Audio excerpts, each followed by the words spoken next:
بسم اللہ الرحمن الرحیم۔ السلام علیکم ناظرین، آج کی ویڈیو میں آپ جانیں گے نماز کے فرائض اور نماز کے واجبات کے بارے میں۔ نماز کے 6 فرائض ہیں۔ نمبر 1، نیت باندھتے وقت اللہ اکبر کہنا۔ نمبر 2، 3 مرتبہ سبحان ربی الاعلیٰ کہنے کے برابر ٹھہرنا۔ نمبر 3، قرآن مجید میں سے کوئی سورت یا آیت پڑھنا۔ نمبر 4، رکوع کرنا اور نمبر 5، دونوں سجدہ کرنا۔ نمبر 6، نماز کے اخیر میں اتحیات پڑھنے کے بقدر بیٹھنا۔ اور نماز کے اندر 14 واجبات ہیں۔ نمبر 1، سورۃ الفاتحہ پڑھنا۔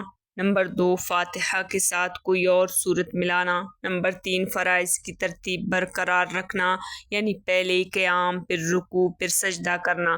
نمبر 4، سورہ فاتحہ کو دوسری سورت سے پہلے پڑھنا۔ نمبر 5، 2 رکعت پر بیٹھنا اور نمبر 6، دونوں قعدوں میں اتحیات پڑھنا۔ نمبر 7، وتر کی نماز میں دعائے قنوت پڑھنا۔ نمبر 8، السلام علیکم ورحمۃ اللہ کہہ کر نماز ختم کرنا۔ نمبر 9، فرض کی پہلی 2 رکعتوں میں فاتحہ کے ساتھ سورت یا آیت پڑھنا۔ نمبر 10، کسی بھی فرض اور واجب کو مکرر ادا نہ کرنا۔ اور نمبر 11 پر ہے کہ عیدین کی نماز میں زیادہ تکبیرات کہنا۔ نمبر 12، ظہر اور عصر کی نمازوں میں آہستہ قرات کرنا۔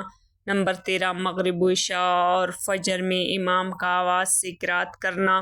نمبر 14، تعدیل ارکان، یعنی ہر فرض میں کم از کم 1 تسبیح سبحان ربی الاعلیٰ کے بقدر ٹھہرنا۔